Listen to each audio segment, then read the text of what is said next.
राम राम जी। आप सभी का स्वागत है हमारे यूट्यूब चैनल पर। आशा करती हूँ आप सभी कुशलमय मंगलमय होंगे और माता रानी की कृपा आप सभी पे बनी रही होगी। भक्तों, आज हम अपने चैनल पर दुर्गा सप्तशती अध्याय 10 लेके आए हैं। दुर्गा सप्तशती अध्याय 10 इस प्रकार है। शुंभ का वध होना। मेघा ऋषि कहते हैं, राजन, प्राणों के समान प्रिय अपने भाई निशंभु को सेना सहित मरा हुआ देखकर शुंभ कुपित होकर बोला, हे दुर्गे, तुम अपने बल का गर्व न करो।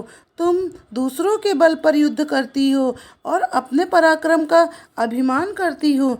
देवी ने उत्तर दिया, अरे दुष्ट, मेरी शक्तियाँ मुझ में ही लीन हो जाती हैं। देवी के यह कहते ही ब्रह्माणी आदि सब शक्तियाँ देवी के शरीर में ही लीन हो गई। केवल एक अंबिका रह गई। देवी बोली, मैं अपनी शक्ति से अनेकों रूप में विद्यमान हूँ। अब उन रूपों को समेटकर अकेली खड़ी हूँ। तू स्थिर होकर युद्ध कर। ऋषि बोले।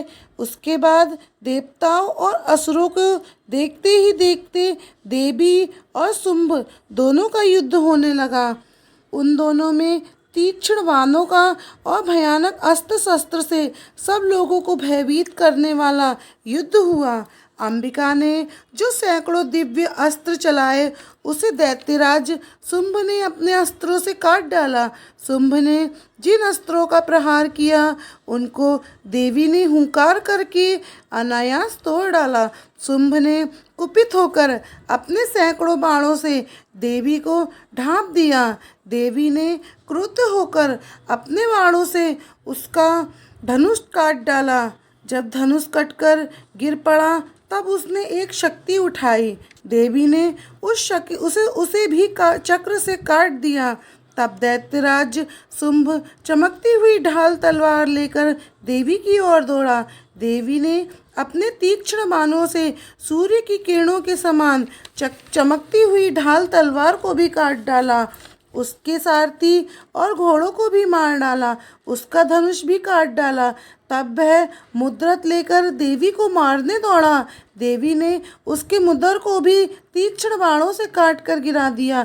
तब वह घूंसा तान कर बड़े वेग में दौड़ा। उसने देवी की छाती में घूंसा मारा और देवी ने उसकी छाती में थप्पड़ लगाया। थप्पड़ लगते ही दैत्यराज शुंभ पृथ्वी पर गिर पड़ा और शीघ्र ही फिर उठ खड़ा हुआ। फिर वह देवी को उठा उछलकर आकाश में खड़ा हो गया। वहाँ भी देवी निराधार हो शुंभ के साथ युद्ध करने लगी। आकाश में देवी और शुंभ का बाहु युद्ध देखकर सिद्ध और मुनियों को बड़ा आश्चर्य हुआ। चंडिका ने बड़ी देर तक आकाश में उसके साथ युद्ध करके उसे ऊपर उछालकर घुमाया और पृथ्वी पर फेंक दिया। वह दुष्ट पृथ्वी पर गिरकर फिर उठ खड़ा हुआ और घूंसा तानकर बड़े वेग से देवी को मारने दौड़ा।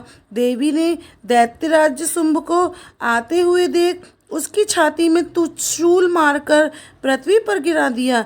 देवी के शूल से घायल होकर शुंभ मर गया और संपूर्ण पृथ्वी समुद्र पर्वत तथा द्वीपों को कांपता हुआ पृथ्वी पर गिर पड़ा। उस दुष्ट के मरने पर संसार सुखी हो गया। सब प्राणी प्रसन्न हो गए और आकाश निर्मल हो गया। पहले जो उत्पात होते थे सब उसके मरने पर शांत हो गए।